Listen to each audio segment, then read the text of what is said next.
For someone who is a master's graduate but has no work experience, do you have any suggestions on how to land your first job?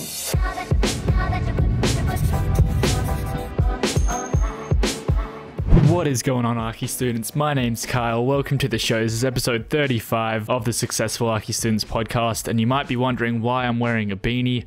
It's because it's freaking cold here. Also because I had a mark on my head. I don't really want to talk about it. I walked into the kitchen cupboard door. Anyways, today I've got some good content for you. This is a snippet or a clip from the event with Sarah Lebner and Warwick Mahali from Mahali Slocombe Architects, based in Melbourne, and Sarah's based in Canberra. This was an event for Sarah's book launch, 101 Things I Didn't Learn in Architecture School But Wish I Had Known. The link's in the description as well if you want to check it out. Now, I was going back over the content from this event, and I was just looking over it, and I was like, it's really going to be helpful for my audience. So I thought I really wanted to share their responses with you guys, and I think you guys are really going to enjoy this because they're both practicing architects. Warwick's running his own firm, whereas Sarah's the principal architect of Lighthouse Architecture and Science. So I think they've got some good knowledge behind them, and then I've got my own little tip there at the end, which is not quite as important to listen to, but definitely stick around for that because it's a good tip, which you might have already heard in this intro. What am I trying to say?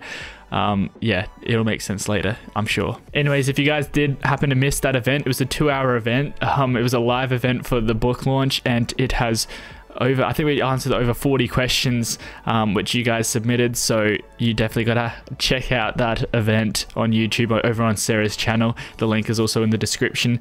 So without further ado, let's get into the clip. For someone who is a master's graduate but has no work experience, do you have any suggestions on how to land your first job? I would say just apply. It's not necessary to have experience.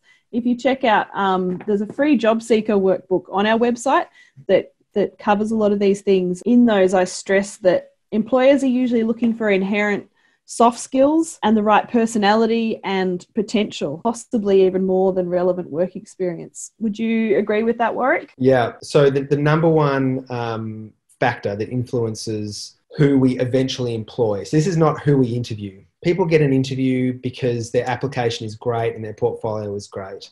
So that means when you're sitting down for the interview, you're already competing against other people who do great work. That gets you in the door. The person who gets employed is the person who feels like they're going to be the best cultural fit. You know, basically, am I going to like working next to this person 5 days a week for a whole bunch of years? If the answer is yes, then you get the job. From the other side of that relationship, the first thing you can do is to treat your potential boss like a person, which means no dear sirs or madams, no like generic applications, trying to understand who you're applying to and why you want to work there and why they might want to have you working there, because those are the decision-making matrices that the person sitting on the other side of the table is going to be going through. Yeah, nice. Anything to add, Kyle? No, I think that was very well said. I think if I could add one thing, it would be go read Sarah's book, because that's what helped me a lot understand all that. So I'm going to plug Kyle. That right there. What do you reckon? Pretty cool, hey? If you guys enjoyed that video, please make sure you subscribe to the YouTube channel. Please leave a like and a comment, and go check out Sarah's book, 101 Things I Didn't Learn in Architecture School. And that's about it from me. I'll see you guys in the next video.